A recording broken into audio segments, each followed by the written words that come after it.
Bonjour et bienvenue sur ma chaîne YouTube Kabibi Loba. Avec moi-même, Maman Kabibi, comme vous savez, ici on parle des faits réels, des faits divers, de tout ce qui se passe autour de nous, on échange, on commente dans le respect. Dans cette vidéo, je veux vous proposer 3 sujets différents concernant nos frères africains et leur fragilité mentale. C'est un point sur lequel on ne fait pas vraiment attention parce que on a l'impression que tout le monde est normal en Afrique. Donc, en première partie, je veux commencer par vous proposer l'histoire de cette jeune femme qui s'appelle Amina. Amina, elle, qui est d'origine du Zimbabwe, qui a immigré en Afrique du Sud. Amina a immigré assez jeune en Afrique du Sud. On n'a pas donné l'âge exact, mais c'est qu'on sait qu'à l'âge de 31 ans, Amina avait déjà 2 enfants que vous allez voir dans cette vidéo. Amina a eu 2 enfants avec un monsieur du Zimbabwe. Vous pouvez voir l'évolution de ses enfants, un enfant de 9 ans et un enfant de 5 ans. Ça s'est très mal passé pour elle, ils ne se sont pas convenus. Elle a déménagé. Là où elle est partie, ça n'allait toujours pas. Tout ça, ça se passe en KwaZulu-Natal. Amina ne s'en sortait pas. Amina a commencé à galérer. Le garçon lui foutait la pression. Alors, on ne sait pas si c'était la pression pour les enfants ou pour la reconquérir. Dans le bâtiment, l'immeuble dans lequel elle a aménagé, tout s'est passé bien, en tout cas avec les voisins qui ont témoigné, qui ont parlé d'elle positivement. Une fille gentille, une fille assez active dans les activités de voisinage. Hein. Il faisait des fêtes, il s'entendait bien. Vous pouvez même voir que son TikTok était assez animé. Ça, c'est Amina, jeune fille épanouie, 31 ans, mère seule de 2 enfants, qui essaye de vivre sa vie des jeunes filles, qui se snap, qui fait ses photos. En tout cas, qui a l'air heureuse. Mais en fait, ce n'était pas ça. Amina souffrait de dépression. Elle était déprimée de vivre seule. Elle ne supportait pas le fait d'être restée seule avec les enfants. Elle n'a pas accepté ça. Elle n'a pas digéré. Et surtout, que le garçon lui foutait la pression. On n'a pas dit le garçon dans la vidéo, on a dit son ex-mari. Donc, Amina, c'est supposé qu'elle a divorcé parce que ex-mari et ex-copain, c'est pas pareil. Donc, Amina a été divorcée de son copain, de son mari. Quelle pression il lui foutait, personne ne sait. Mais ce qu'on sait est que Amina communiquait avec sa famille pas mal. Il savait qu'il y avait des moments où le garçon l'embêtait, où il la dérangeait. Mais elle était très discrète sur ça. Elle ne disait pas pourquoi il la dérangeait. Elle essayait de porter sur elle, de gérer toute seule, d'élever ses enfants. Vous pouvez voir que c'est le genre de maman qui voulait un peu donner la joie de vivre à ses enfants, une jeune femme épanouie. À la grosse surprise de tout le monde, un bon matin, Amina ne répondait plus au téléphone.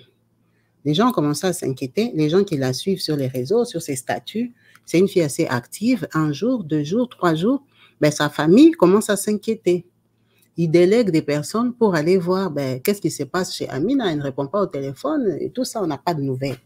Quand ils arrivent dans l'immeuble, les voisins se rendent compte aussi que c'est vrai, hein, ça fait 2, 3 jours. Bon, nous, on travaillait, nous, on n'était pas là.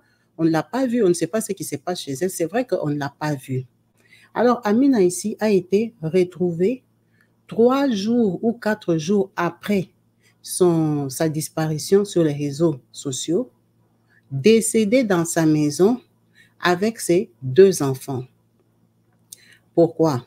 Parce que Amina a pris les médicaments, si on va appeler ça médicament, le produit qu'on utilise pour exterminer les rats. Elle a utilisé ça, elle a mis ça dans le yaourt volontairement. Elle a mis ça dans le yaourt, elle a donné à ses enfants et elle-même. Ils ont pris ça. Vous connaissez ce produit-là, apparemment, il y en a qui sont toxiques parce qu'il y a des gens qui ont eu à prendre ça, ils ne sont pas décédés. Mais pour elle, ça marchait. C'est-à-dire qu'elle avait mis dans une grande quantité. On les a tous retrouvés. On a retrouvé les pots de yaourt bien pourris. Il y en avait plusieurs même qu'elle avait mélangés, mais n'ont pas tout mangé. Peut-être c'était très fort. Ou la dose qu'elle avait mis déjà dans les premiers yaourts, ça les a tous fait succomber. Alors, elle a donné à ses enfants en premier. Elle les a vus perdre la vie.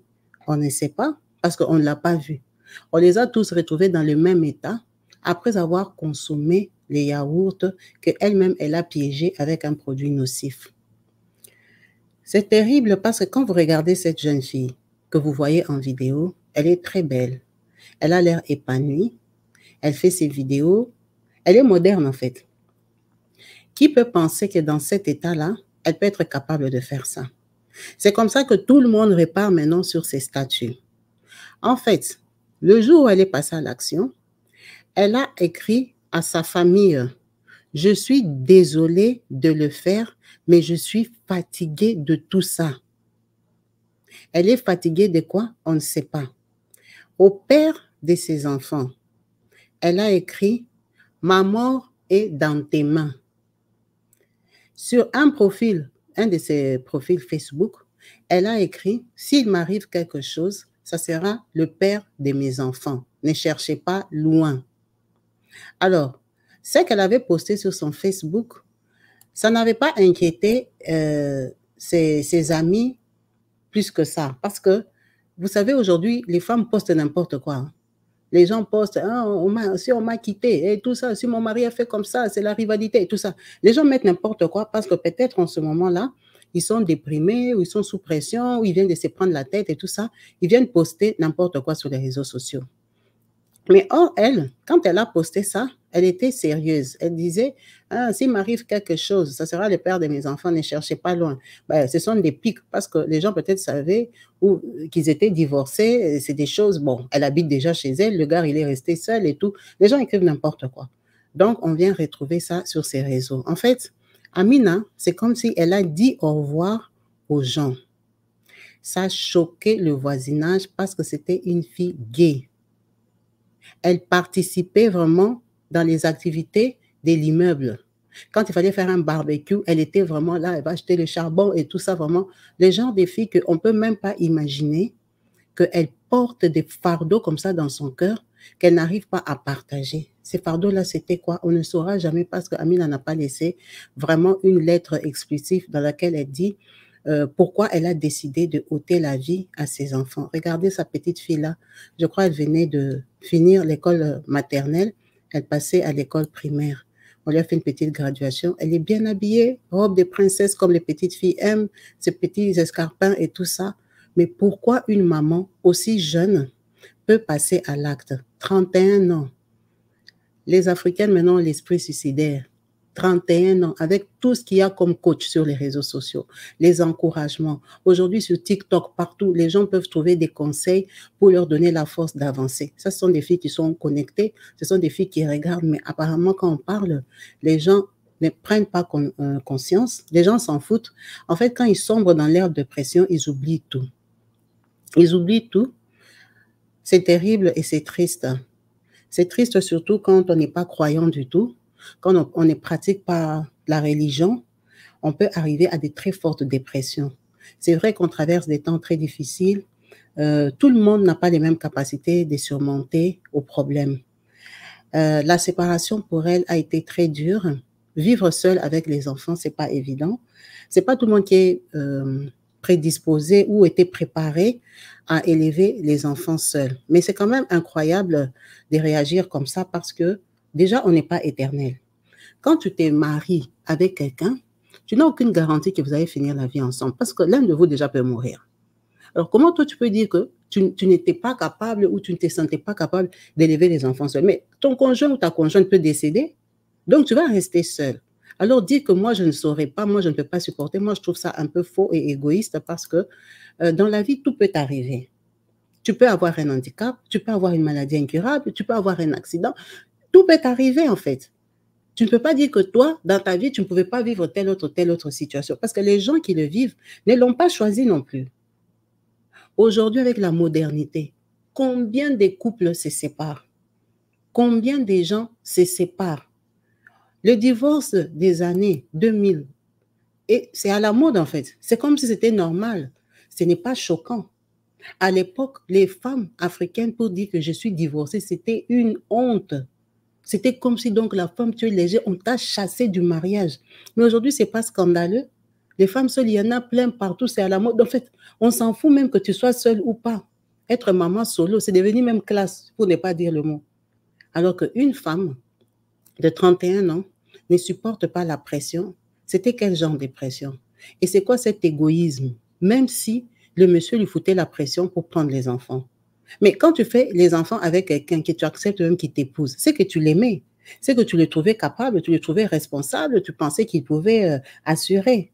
Alors aujourd'hui, si vous n'êtes plus ensemble, pourquoi lui, il sera démoniaque envers les enfants ou il va leur faire du mal?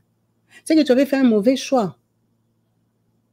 Pour que tu n'aies plus confiance, même pas de laisser les enfants demi-journée. C'est que tu avais fait un très mauvais choix. Pourquoi tu t'étais marié à lui? Vraiment, prenons conscience des choix qu'on fait, des personnes avec qui on décide de s'engager pour faire la vie et surtout pour faire des enfants. Les enfants, ce n'est pas un jeu. Aujourd'hui, avec les réseaux sociaux, on peut avoir des conseils, même des personnes qu'on ne connaît pas. Il y a plein de coachs pasteurs, plein de coachs sages, plein de coachs juste des femmes mariées, plein de coachs des grandes sœurs. Il y a tout sur les réseaux sociaux. Il faut juste bien choisir le coach. Il faut juste bien choisir la personne qui t'inspire. Pas que peut-être que tu penses que sa vie est un modèle. Il y a des gens qui ont peut-être raté la vie, aujourd'hui qui sont seuls, mais qui ont eu de l'expérience de leurs erreurs. Tellement elle a fait des bêtises, des dégâts dans sa vie, qu'à un certain âge, elle devient normale. Elle commence à comprendre ses erreurs. Elle vient partager sur les réseaux sociaux. Ça ne veut pas dire que pour être une bonne coach, il faut être marié, il faut avoir des enfants. Mais non, ça ne veut rien dire. Être une bonne coach, c'est avoir de l'expérience. Il y a des gens qui ont tellement fait la vie que maintenant, il a une expérience incroyable de la vie parce qu'il est passé un peu partout. Il faut essayer de trouver des coachs réfléchis, des coachs stables, des coachs qui ont une vision qui peut t'aider. Parce que pour être aussi fragile mentalement, c'est beaucoup des gens qui n'ont pas eu peut-être d'encadrement parce qu'on ne connaît pas sa vie. Elle est du Zimbabwe. Pourquoi elle est venue vivre en Afrique du Sud seule? Est-ce que c'est ce garçon-là qui l'avait amené en Afrique du Sud? Maintenant, ils ont divorcé, elle ne s'en sort plus, elle ne sait plus par où commencer. Est-ce que quand tu quittes déjà ton pays, tu vas seul à l'aventure, il faut être capable et forte mentalement de te dire que tout peut arriver. J'ai suivi un homme au mariage, mais si j'arrive là-bas, même il décède, qu'est-ce que je fais? Tu es au Congo aujourd'hui, tu es au Cameroun, au Gabon, on vient, on t'amène en Belgique, en France, en Londres, aux États-Unis. Bon, maintenant, tu arrives 2 mois après la personne qui t'a emmené décède. Tu vas faire quoi? Tu vas rentrer? Non, il faut être préparé. Il faut arrêter de dire que moi, je suis timide, moi, je suis enfant, moi, je suis... Non. Quand tu prends déjà des décisions, il faut te préparer à ce que tout peut arriver. C'est ça qu'on appelle la vie du dehors. C'est vraiment dommage qu'une jeune femme comme ça que vous voyez, c'est elle qui parle là sur les TikTok. Alors, elle dit quoi sur ces TikTok? On ne sait même pas, j'ai enlevé le son. Ce sont des gens aussi qui prennent parfois les paroles des coachs, ils répètent, ou elle donne ses délires et tout ça. Il y a beaucoup de personnes fragiles dehors. Mais il y a aussi beaucoup de personnes qui sont là pour donner la force par une pensée, par une parole, par un verset biblique, par un enseignement religieux, par quelle que soit l'expérience, des témoignages. Quand tu es dans des difficultés comme ça, essaye de commencer à regarder même des témoignages des femmes qui ont divorcé, qui se sont en sorties, des femmes battantes. Il y a tout ça sur les réseaux sociaux. Il y a tout ça. Si tu cherches, tu vas trouver. Tu te sens seul, tu te sens perdu, tu as des enfants, le mari là t'énerve, il te donne rien, les enfants même sont malades, tu n'as pas l'argent, tu n'as pas payé les loyers, tu ne trouves même pas du travail et tout ça. Va regarder les témoignages. On n'a pas dit qu'il faut regarder que la musique ou la prédication, parce que tu peux aller tomber sur une prédication d'un pasteur que tu aimes, lui il est en train de prêcher les ciels, ou il est en train de prêcher la dîme, ou il est en train de prêcher la sorcellerie. Mais toi, en ce moment-là, tu n'as pas besoin de ça. Tu as besoin de quelqu'un qui va te parler que moi, j'étais mariée, j'ai divorcé, je me suis retrouvée à la rue avec mon mari et les enfants, et maintenant, je suis allée chercher le boulot là-bas, j'ai fait comme ça, j'ai créé ça. Tu as besoin de ça. Tu as besoin de quelqu'un qui parle de son histoire et qui a réussi. Tu as besoin d'être boosté. C'est pour ça que quand tu vas sur les réseaux, il y a tellement de chaînes que trouve une chaîne où tu peux regarder, même si tu vas regarder qu'une fois. Tu pars, tu regardes des témoignages, tu regardes des choses qui peuvent te donner de la positivité. Il ne faut pas que toi, tu es déjà fragile, tu es déjà faible. Tu pars encore regarder les choses qui vont te donner la dépression. Vraiment, soyons éveillés. Des cas comme ça, il faut que ça nous fasse réfléchir, que ça nous éveille, que ça nous donne...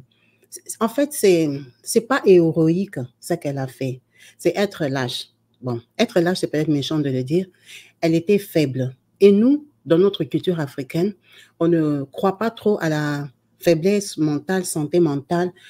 on a honte ou c'est pas dans notre culture d'aller voir des psychologues, on n'en parle pas, on essaie de raconter nos histoires à nos amis ou à nos familles, à une tante là de la famille ou à qui que ce soit. Mais il y a des professionnels de santé.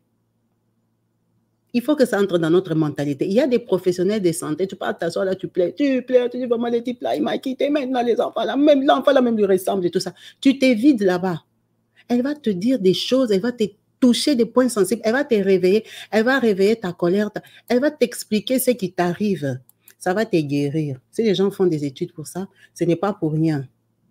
Ce n'est pas pour rien et ça peut éviter beaucoup de choses. De voir une jeune fille comme ça réagir d'une façon catégorique, extrême. Donc, la petite fille ici, elle est née pour rien. Son péché, c'était d'être la fille d'Amina. C'est vraiment dommage. Restons éveillés sur ces cas-là et restons surtout prudents.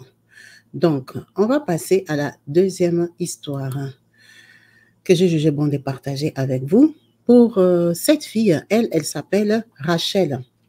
Rachel Chabalala, elle, c'est une Sud-Africaine. Rachel, comme vous pouvez voir sur cette photo, c'est une jeune femme de 33 ans. Vous pouvez voir qu'à gauche de l'écran, elle est souriante, elle est belle, resplendissante. Vraiment, la fille moderne, la cadre, la fille qui travaille, quoi. On n'en a pas dit plus sur ses parents, on n'a pas dit sur sa famille, on n'a rien dit. On a juste parlé de Rachel et sa grand-mère Nomza. Rachel a 33 ans et Nomza a 62 ans. Donc, Nomza a 62 ans, elle a déjà une petite fille de 33 ans. Donc, Nomza avait mis au monde à quel âge? Le papa ou la maman de Rachel, il avait quel âge pour que Rachel et Nomza aient une si petite différence d'âge? Ça veut dire que Nomza avait accouché très jeune et l'enfant de Nomza a accouché aussi très jeune. Alors, pourquoi Rachel habitait chez Nomza? On ne nous a pas dit tous ces détails. C'est qu'on nous a dit seulement qu'à l'âge de 33 ans, Rachel, elle travaillait à Robank. Hein, c'est ça, non, excusez-moi, ce n'est pas Robank. Rachel travaillait à Standard Bank en Afrique du Sud. C'est une banque, une grande banque assez populaire et connue. Donc, on suppose qu'elle a fait des études. Elle ne travaillait pas comme balayeuse, non, elle était cadre. Pourquoi? Parce qu'elle avait accès à des dossiers. Rachel habitait chez sa grand-mère, Hilda Nomza. Rachel, au travail, elle a volé l'argent. Elle a fait des magouilles. Elle a fait des magouilles sur des comptes de 24 personnes. Est-ce qu'elle volait beaucoup d'argent? On ne sait pas. Elle a fait des magouilles sur des comptes des personnes qui travaillaient pour une société de sécurité. Elle volait l'argent au travail. Du coup, on a remarqué ça. On a commencé à menacer Rachel de l'arrêter, de la chasser et tout ça. Rachel est venue raconter à sa grand-mère Nomza. Nomza, Hilda lui dit, ah non, moi si tu commences à m'amener des choses comme ça, je ne veux pas. Déjà, toi, tu travailles. Je t'ai déjà dit de prendre ta maison, de partir, Rachel, tu as 33 ans. Je t'ai dit de partir chez toi, tu ne veux pas. Maintenant, on veut t'arrêter. Tu veux qu'on vienne t'arrêter ici? Moi, la vie des cachettes, commence à voir les militaires, les policiers, ils viennent tomber chez moi. Je n'en veux pas. Sors de chez moi. Sa grand-mère l'a chassée. Alors, est-ce que sa grand-mère l'a chassée parce qu'elle a volé au travail ou Rachel faisait beaucoup de dégâts? La grand-mère était déjà fatiguée. Parce que tu voles au travail, tu as un peu d'argent, tu habites avec ta grand-mère chérie, peut-être qu'il t'a élevé ou peut-être qu'il t'a reçu chez elle ou je ne sais pas, il n'y a pas de détails. Mais non, pourquoi on va te chasser parce que toi, tu as volé l'argent au travail? Sa grand-mère l'a chassée parce qu'elle était déjà fatiguée de Rachel, les dégâts que Rachel faisait par-ci, par-là. Donc, sa grand-mère, Nomza, que vous voyez en photo ici à la gauche de l'écran, elle a demandé à Rachel de partir. Rachel s'est fâchée. Rachel est partie, d'après le dire de Rachel, elle a dit qu'elle est partie fumer les pétards. Donc, cette Rachel ici, elle travaillait à la banque, elle fumait les pétards. C'est les pétards qui faisaient qu'elle volait. On ne sait pas. C'est elle-même qui a dit qu'elle avait fumé les pétards. Peut-être c'est pour se justifier. Parce que quand tu as déjà attrapé, tu commences à te justifier. Elle a dit non, elle a fumé les pétards, elle ne savait pas ce qu'elle faisait. Bon, elle a fumé les pétards, nous sommes d'accord.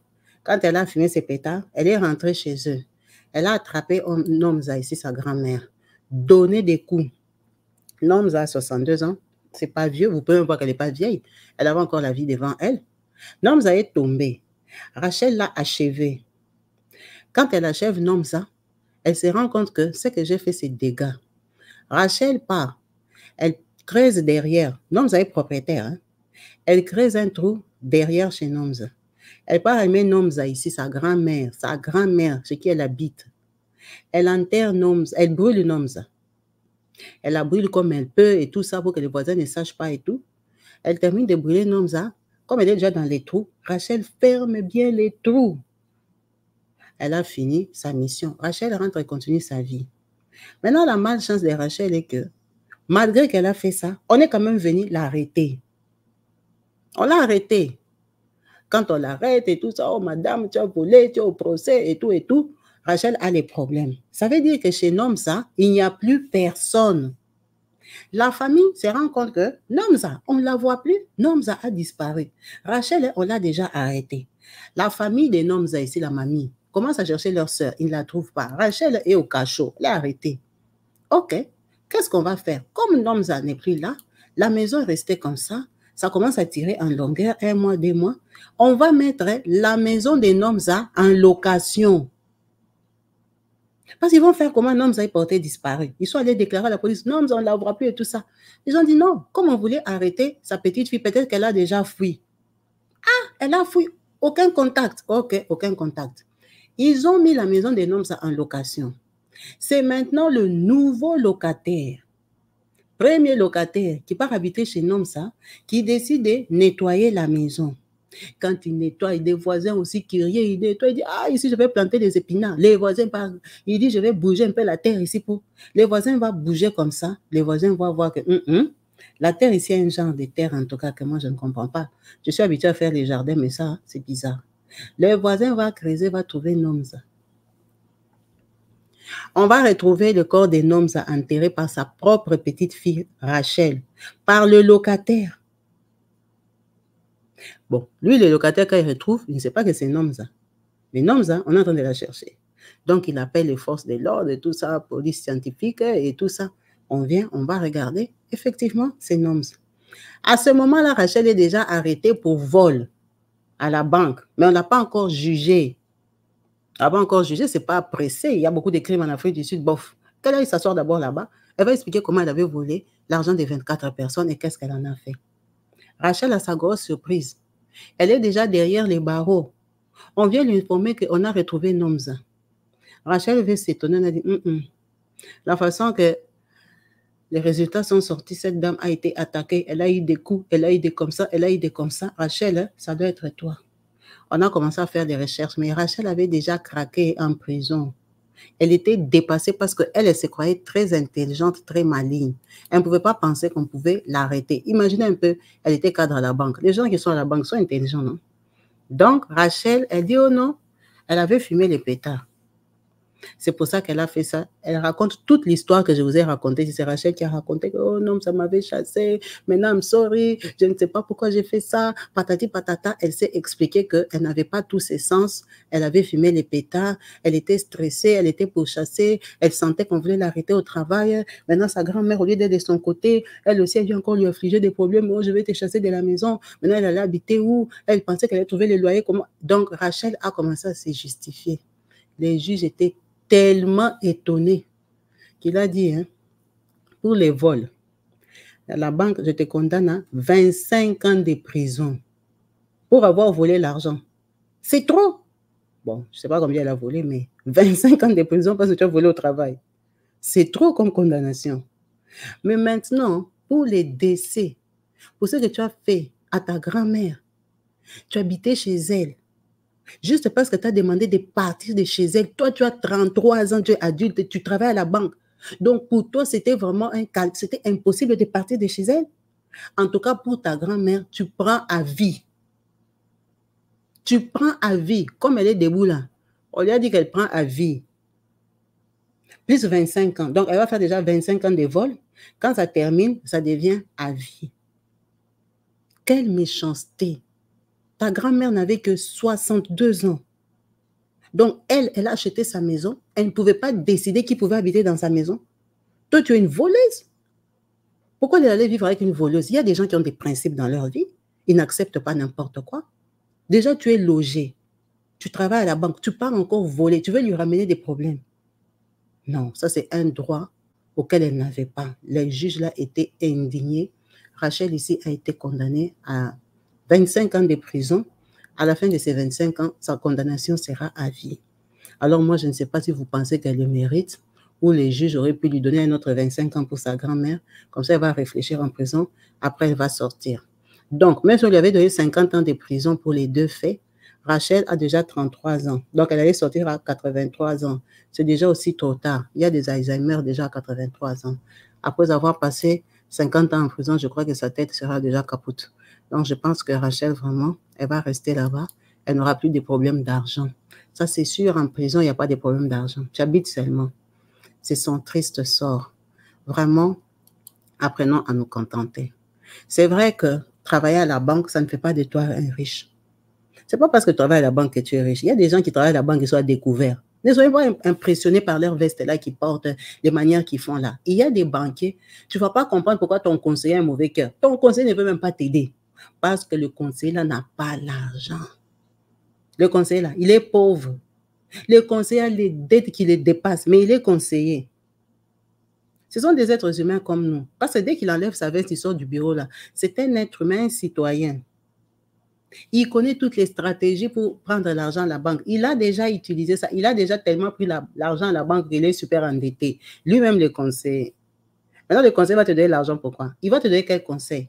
Il ne faut pas toujours les insulter comme mon conseiller a mauvais cœur. Le conseiller n'a pas l'argent, il jalouse ton argent.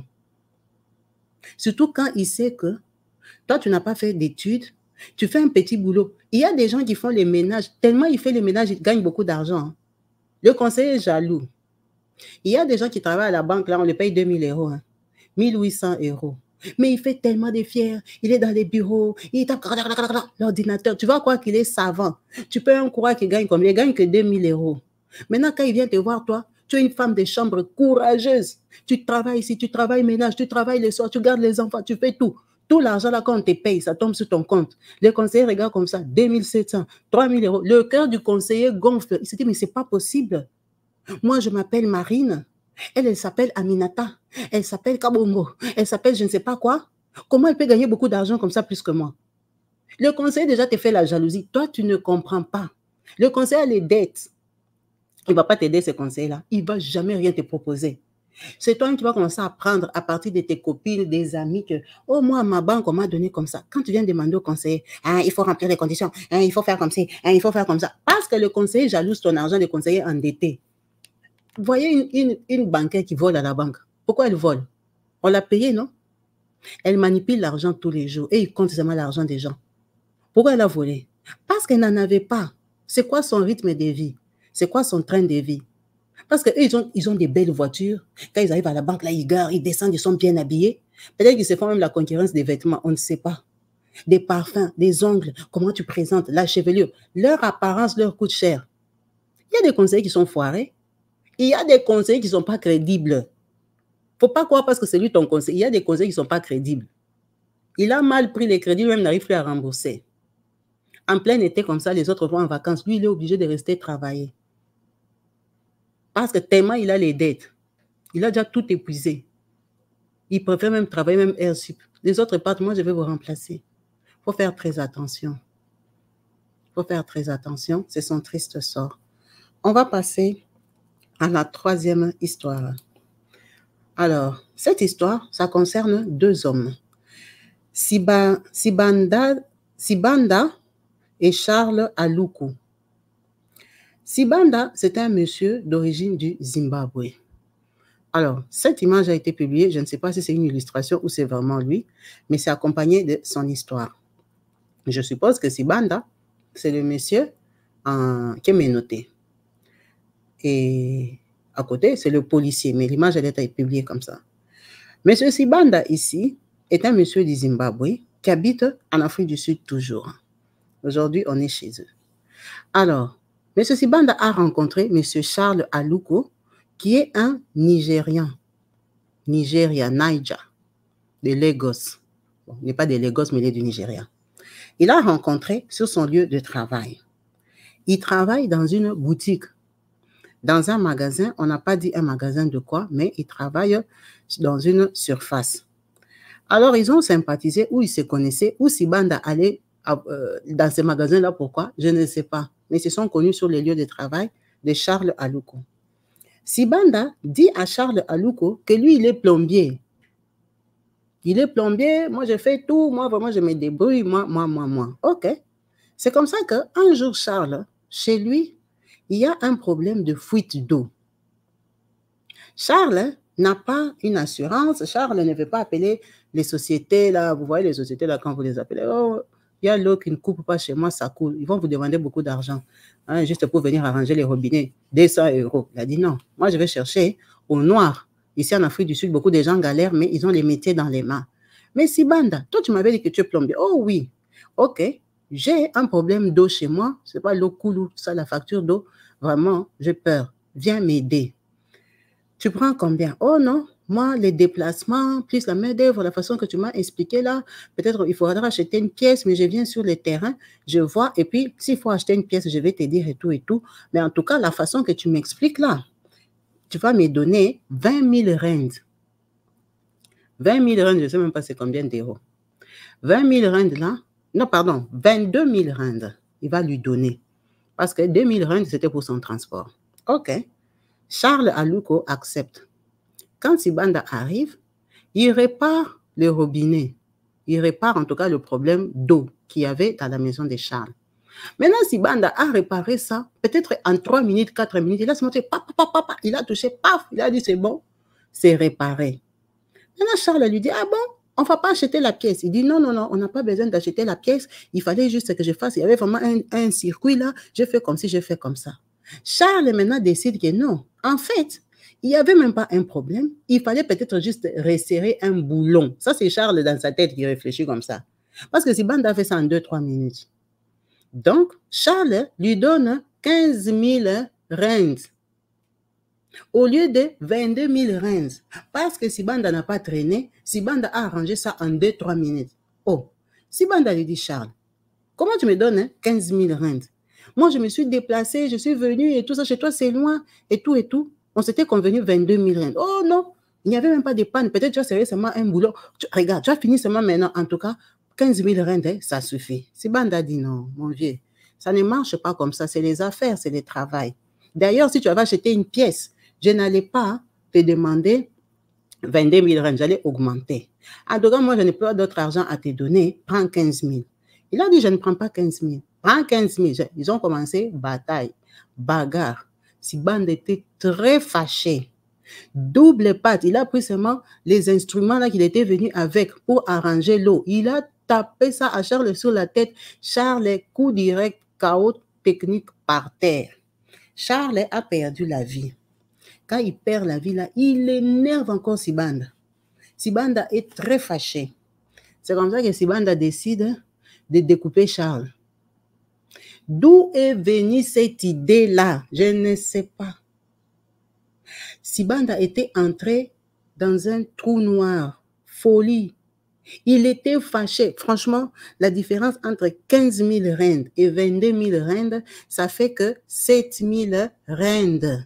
Donc, il est tellement fâché pour les 1500 rands qu'on lui a donnés. Il se fâche, il part, il décide de les découper et on ne sait pas pourquoi il a mis dans un sac. Alors, il a mis dans un sac parce que les gens au travail de Charles Aluko savaient que Sibanda allait aller chez Charles.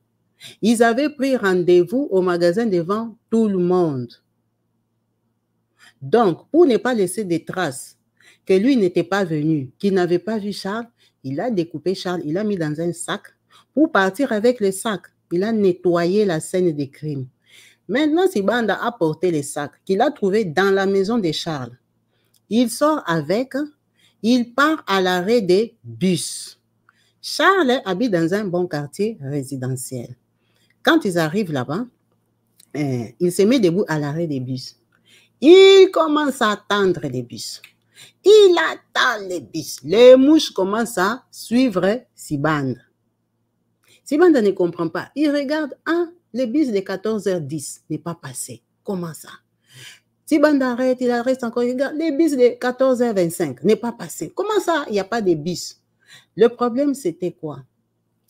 Sibanda, c'est Charles qui l'avait amené chez lui. Donc, là où Sibanda était descendu, Charles est venu les chercher. Ils sont partis chez Charles en voiture. Donc, peut-être Charles allait l'avancer pour repartir. Maintenant, Sibanda est parti seul. Quand il arrive à l'arrêt des bus, il se planque là, il commence à attendre, les bus ne passent pas.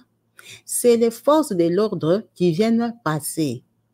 Il s'arrête pourquoi? Parce que dans ces quartiers-là, cette zone-là, depuis peut-être 5 ou 6 jours, c'était marqué, mentionné, prévenu que plus bas de la rue, on faisait les travaux. Donc, on avait déjà fermé la route.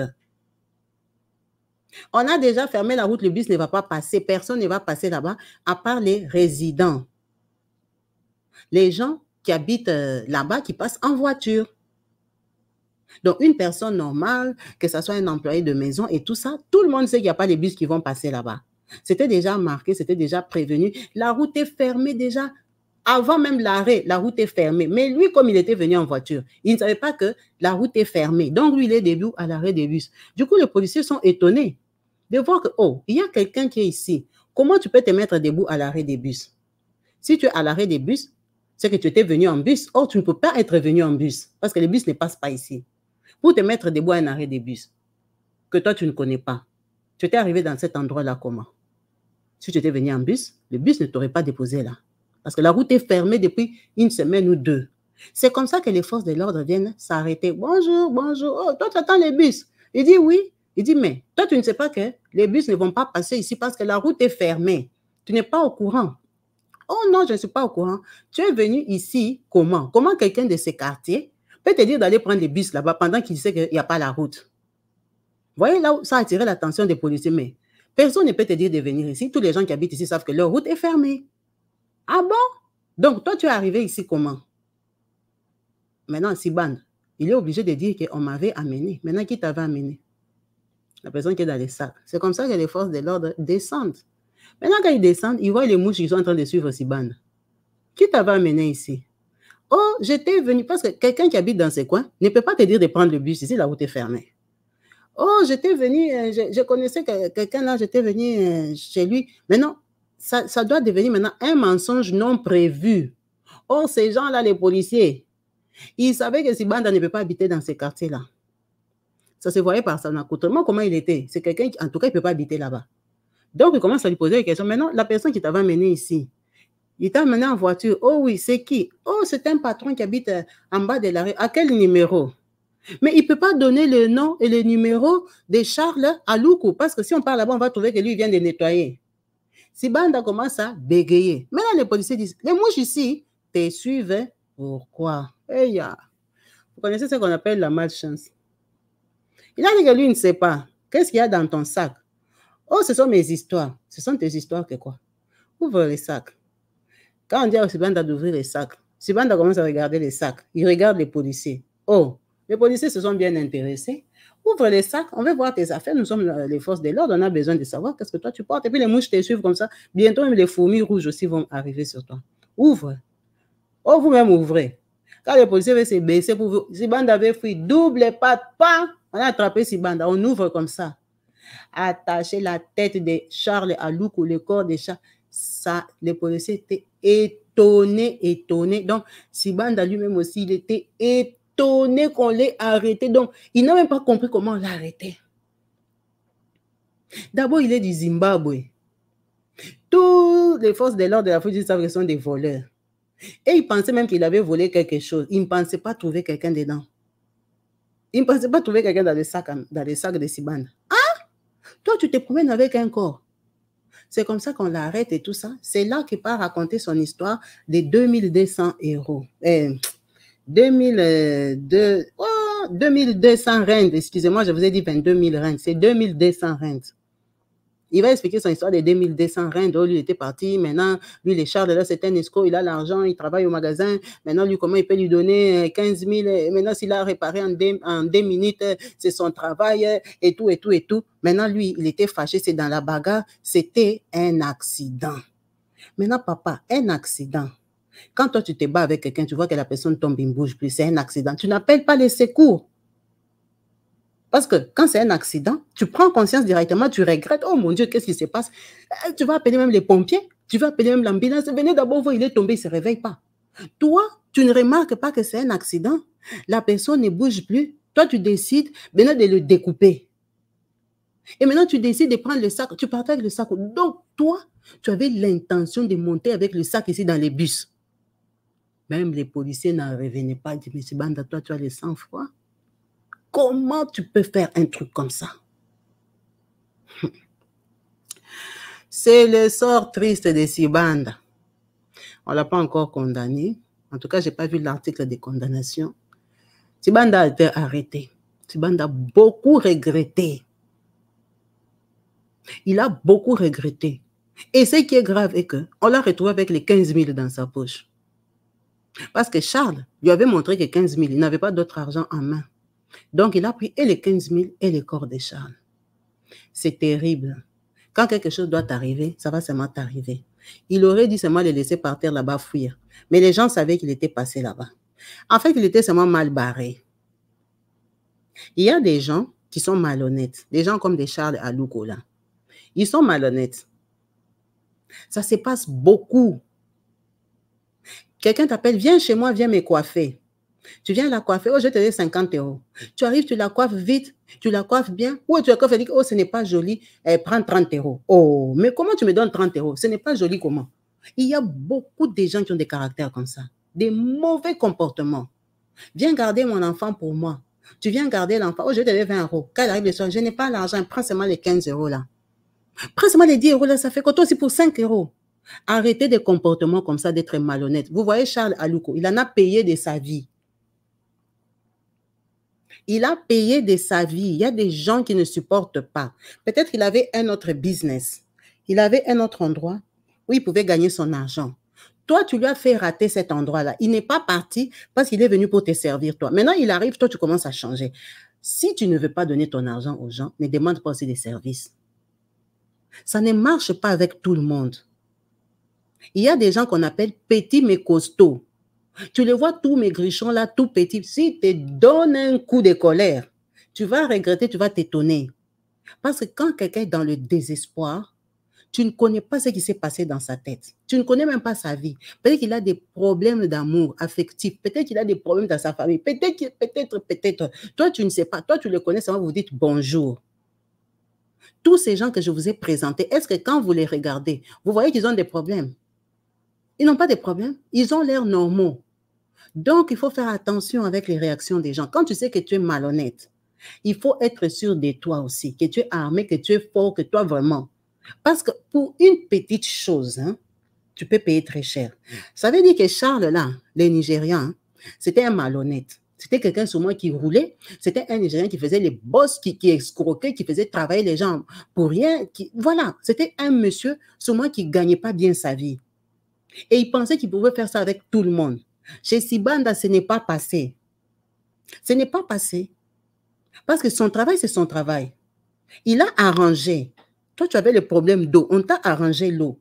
Si tu voulais gratuit, il fallait faire toi-même. Tu as fouillé les sociétés qui allaient te demander beaucoup d'argent. Tu l'as appelé lui. Il te fait un prix. Tu l'amènes chez toi, loin, loin, loin. Il n'y a même pas de transport. Maintenant, il arrive, lui, il travaille. Tu ne veux pas lui donner son argent. Pourquoi? Arrêtez des comportements comme ça. Il y a beaucoup de gens qui font ça aux autres. Arrêtez des comportements comme ça. Vous pouvez tomber sur des personnes qui n'ont pas d'état d'âme. L'histoire là de découper les corps, hein, je crois que l'idée vient quand tu es déjà passé à l'acte. Parce que nous tous comme nous sommes là, en tout cas moi j'ai perdu ça, hein, commencer vraiment à couper quelqu'un, je peux vomir. Je me demande même comment ils font. Je ne sais même pas si je peux même regarder une opération. Parce que Sibanda, ce n'est pas un médecin. C'est un plombier. Il y a des gens qui ne supportent même pas regarder. Maintenant, quand tu coupes là, tu es en train de penser à quoi? Tu coupes que tu vas couper, puis c'est fini. Tu l'as coupé sur les carreaux, tu termines, tu mets bien dans les sacs, dans les plastiques, tu fermes, tu nettoies, tu rinces, tu sors, tu pars.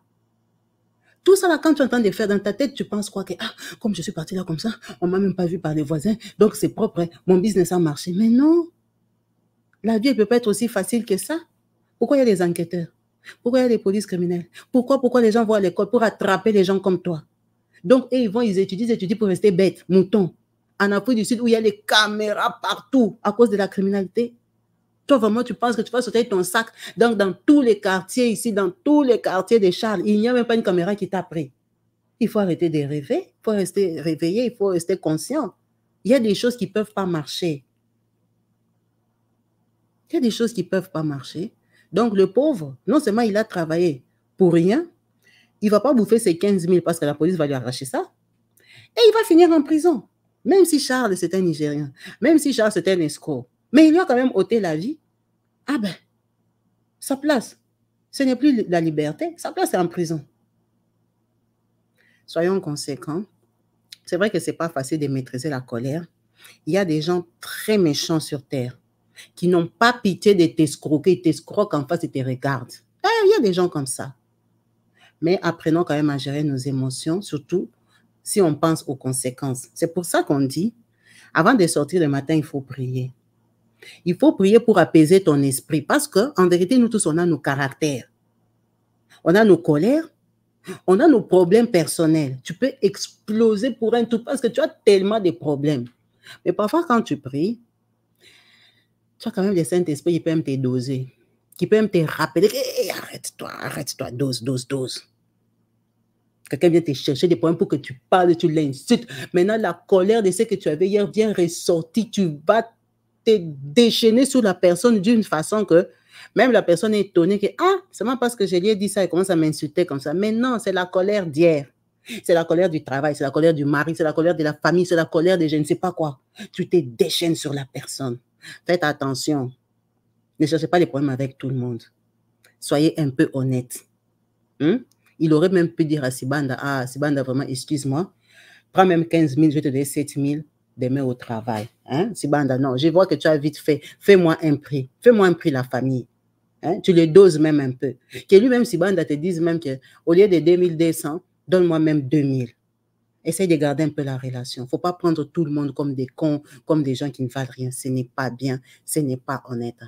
Merci à vous tous d'avoir suivi cette vidéo jusqu'à la fin, en espérant qu'elle vous ait plu et que vous avez appris quelque chose, en espérant vous retrouver très prochainement branchés et connectés sur ma chaîne YouTube Kabibi Loba. Peace and love chez vous. Partout dans le monde, sans exception, abonnez-vous sur la chaîne YouTube Kabibi Show TV.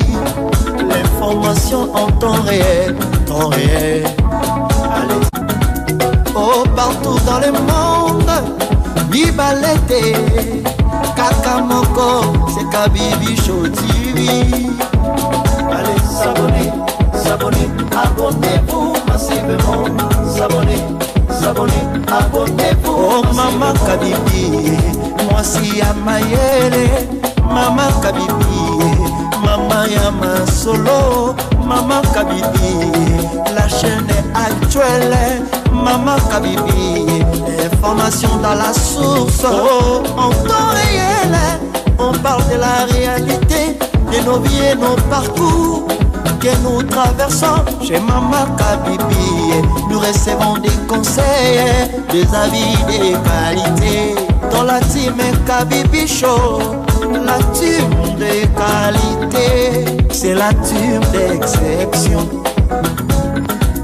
Oh Maman Kabibi, Maman africaine, Maman Kabibi, Bendele Amboka, chez Maman Kabibi. Moi si Kitoko, Maman Kabibi, la sagesse, la différence. Elle nous parle des histoires réelles, l'histoire vécue, remplie des émotions, avec éloquence, classe, la maman de la francophonie, Maman Kabibi, Kabibi Show TV, Maman Kabibi, Maman ya Bana. Mama Kabibi, Mama Yaboboto, Mama Kabibi, Kabibi Show, Kabibi Wetwe, la team Kabibi Show TV, Benele Amboka, Topesi Olomonia, Kabibi Show. Abonnez-vous massivement, abonnez-vous massivement, abonnez-vous massivement. Topanza sango ya Kabibi Show TV, toyokina matoi tomoni na miso tondimi, tobeteli yoma oko la team Kabibi Show, Kabibi Show, Kabibi Show. Abonnez-vous massivement, abonnez-vous.